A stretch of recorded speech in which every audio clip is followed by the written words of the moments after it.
सभी साथियों को नमस्कार। आज हम आपको खेत में लेके आए हैं, एक धान के खेत में, जहाँ पे धान के खेत की तैयारी चल रही है। ये देखिए दोस्तों, यहाँ पे सबसे पहले हैरोइंग किसान ने की है।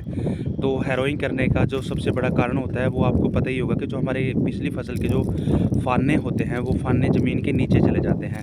ज़मीन हमारी भुरभुरी बन जाती है, जिसकी वजह से जो हमारे खेत के जो फाने होते हैं पिछली फसल के, वो नीचे चले जाते हैं। नीचे जब तक वो नहीं जाएंगे तब तक वो डिकम्पोज नहीं होंगे। उनके अंदर जो भी नाइट्रोजन विद्यमान होती है वो तभी ज़मीन को मिल पाएगी जब वो ज़मीन के नीचे चले जाते हैं, क्योंकि ज़मीन के नीचे बहुत सारे माइक्रो ऑर्गेनिज्म होते हैं। वो क्या करते हैं, वो उन फानों को डिकम्पोज कर देते हैं।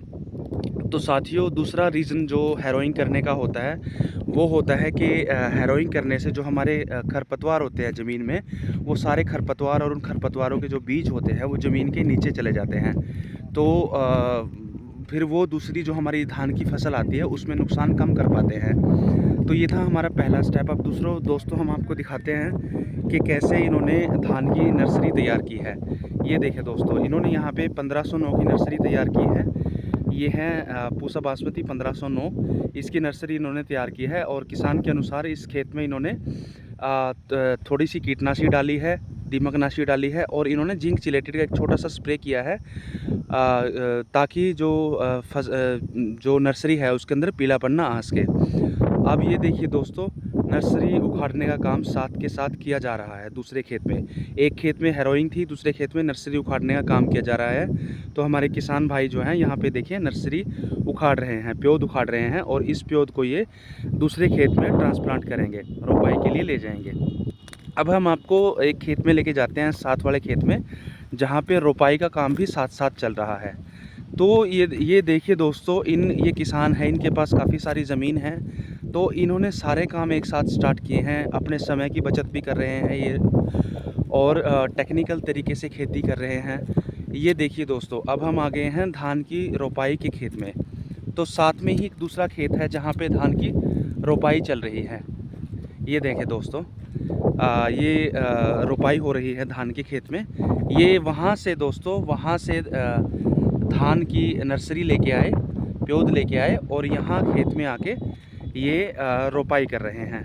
ये देखिए दोस्तों, ये रोपाई कर रहे हैं। और जब मैंने इनसे सवाल किया कि आप एक दिन में कितने एकड़ में रोपाई कर देंगे, तो इन्होंने बताया कि ये एक दिन में 4 एकड़ कंप्लीट कर सकते हैं, 4 एकड़ की रोपाई कंप्लीट कर सकते हैं। तो पहले ये इस खेत की रोपाई करेंगी, उसके बाद ये इस खेत की रोपाई करेंगी।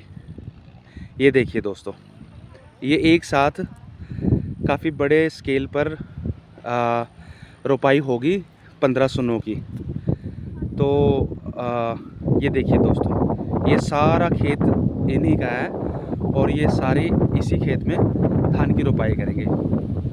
एक विशेष बात मैं आप सब किसान भाइयों को बताना चाहता हूँ कि जब भी हम धान की रोपाई करते हैं, अब रोपाई करने के बाद अब बारिश का सीज़न स्टार्ट हो जाएगा। तो बारिश कई बार बहुत तेज़ बारिश हो जाती है, तो उस वजह से खेत में पानी ज़्यादा हो जाता है। तो अगर पानी वो नीचे लीच करता है, आपकी ज़मीन के नीचे चला जाता है, अंदर चला जाता है, तो उससे एक विशेष स्थिति पैदा हो जाती है कि जो हमारी ज़मीन की जो नाइट्रोजन है वो लीच हो जाती है। नाइट्रोजन जो है वो नीचे की तरफ चली जाती है। तो नाइट्रोजन नीचे की तरफ जाने से नाइट्रोजन की खेत में कमी हो जाती है। तो ऐसी स्थिति में हमारे किसान भाई क्या करेंगे कि उसमें नाइट्रोजन डाल देंगे, खेत में यूरिया डाल देंगे। तो इस बात का विशेष ध्यान रखें किसान भाई, क्योंकि अब बारिश का सीज़न स्टार्ट होने वाला है।